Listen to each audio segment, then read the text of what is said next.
If you want to guarantee yourself a spot in the fantasy football playoffs, you need to be selling high on these players and riding the value market in fantasy football so you don't get stuck with a guy like Najee like a lot of us did. But lucky for you, I'm going to give you guys a list of the players we need to sell high so they don't burn a hole on our team. And this video can benefit everybody. If you have them on your team, get the information, trade them away. And if you don't, you might get a trade offer. Do not accept it. Keep these guys as far away from your roster as you possibly can. You guys know I hate to waste people's time in these videos, so let's get it started with the first sell high player in Jordan Addison. This one might be a bit controversial, but let me explain why we really need to be a little bit worried about him and sell him while he still has amazing value. The reason Jordan Addison had such good value in the draft and even through the beginning of the year is because of this offense. He was coming into a team that is top 3 in passing volume since Kirk Cousins came to Minnesota, essentially. Kirk Cousins had this team at the second highest passing volume this season. That is a complete normal for them and him. But now we know that Kirk Cousins goes out. He has no Achilles anymore, out for the season. Now we get Josh Dobbs as the starting quarterback / Jaren Hall. Cousins was averaging 300 passing yards and 45 attempts a game. This is a complete normal for him. The reason we loved all of these receivers is because there's so much passing volume and opportunity to score points, touchdowns, and targets. And over the past few weeks, we've seen Jordan Addison completely break out, averaging 8 targets and 80 yards a game. And this is completely inflated because he scored 5 touchdowns in that 4-week span, and he is the wide receiver 11 on the year. Anybody with a brain is going to understand that this cannot continue. He will not finish as a top 10, top 11, top 15 wide receiver this year,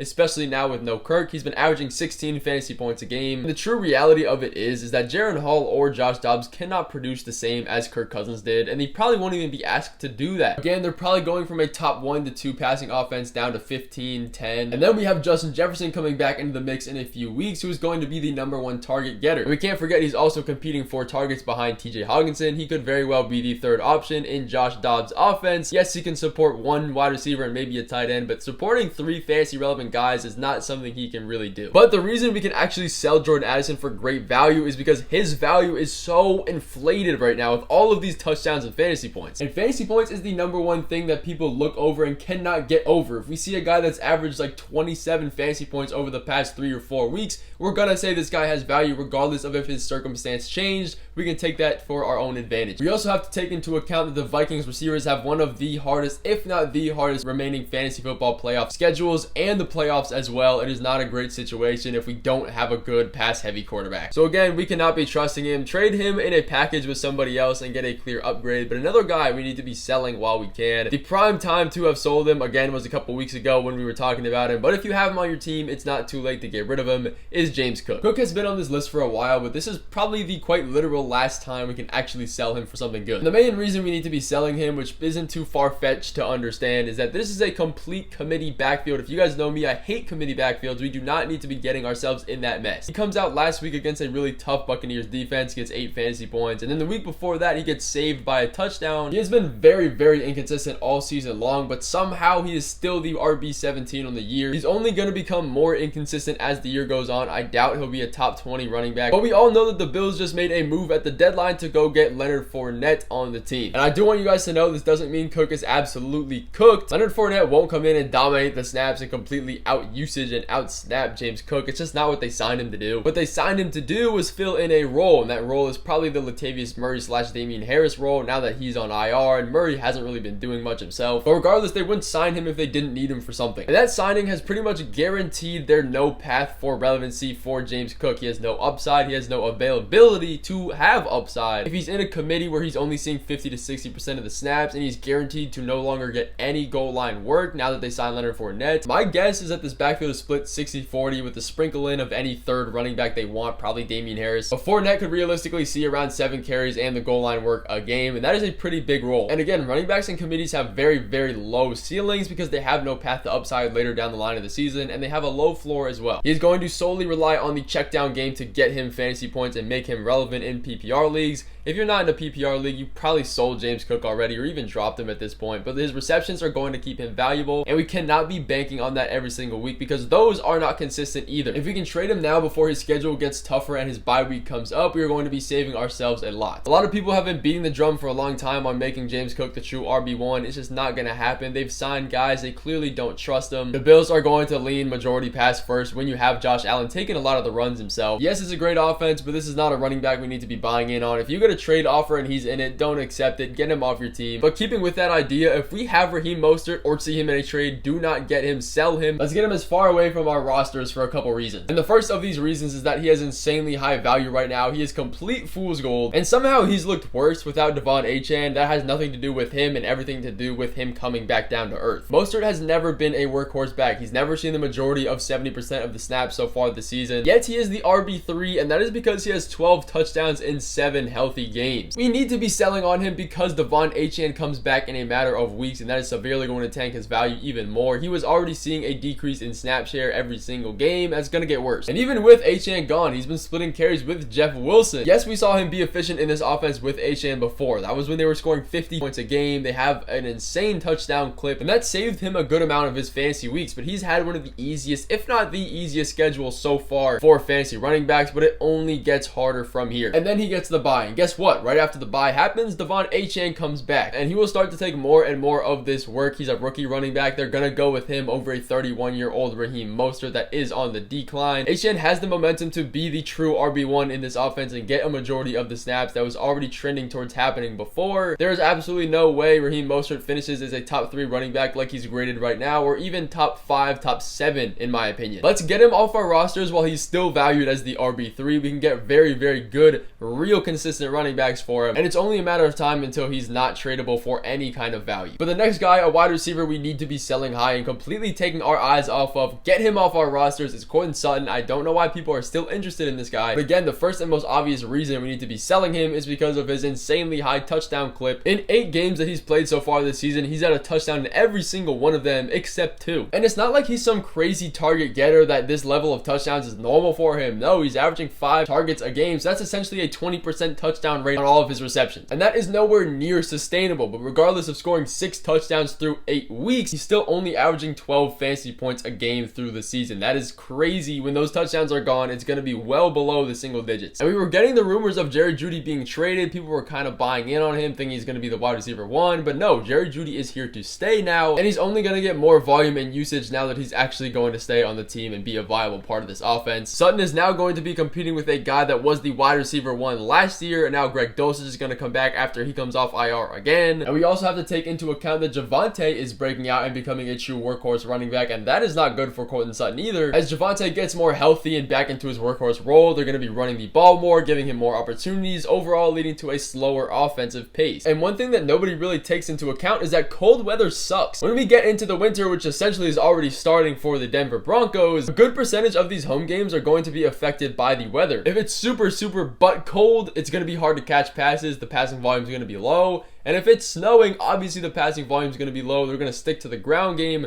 There's a whole lot of restrictions. We don't really want to be putting ourselves in this situation. Those touchdowns are going to go down. And I'm not buying in on a touchdown dependent wide receiver. A lot of guys will try to trade him to you as a package to somebody else. Don't fall for it. Get him off your team if you can. Package him with somebody else to get him off your roster. He is not a guy we want to be sticking with season long. Speaking of a guy that is touchdown dependent, we need to be throwing Najee Harris to the Wolves completely. Just get rid of the headache while you can. It's almost been impossible to sell him for any kind of value recently. He's been absolutely atrocious. Right now, he's the RB32 on the year. We drafted him around guys like Jonathan Taylor, Travis Etienne, a whole bunch of guys that actually have value. Now, obviously, we're not going to be able to trade him for guys of that caliber, but now we have some light at the end of the tunnel to get him off our team. And don't think this is some kind of resurgence of value for Najee Harris. He got saved by a touchdown, and then last week he got saved by 5 garbage time receptions, which gave him double-digit points in back-to-back games, his second and third double-digit points of the season. That is not common for him when he's splitting carries 50-50 and usage and snaps with Jalen Warren. He doesn't really own any kind of role. He's not the main receiving back. He's not the main third down back. It's really split completely between these running backs. He is just a flat-out sell high at this point. If you want to get rid of him and lose the trade, you can do that. He has no path to relevancy or any kind of fantasy football consistency unless Jaylen Warren were to get injured. But at this point, I'm convinced that not even that will make him a flex guy that we can trust. Deontay Johnson is back in this offense. Pat Freiermuth is going to come back in a few weeks. But this is a bottom 5 offense in literally every single metric we can think of. And that's really being generous. All season, Najee Harris has been a touchdown-dependent running back. He's had a few good games. Let's get rid of him while he has value. Just get rid of the headache. I promise you, you will be thanking yourself for moving him. And there's not even much more I can say. We all know the stats. We see this. He doesn't have usage. He's not a great running back. Sell him. But I seriously appreciate you guys watching this video. That is going to end it off. If you guys did finish all the way through, you guys are the true GOATs, and I'll see you guys in the start sit video coming tomorrow.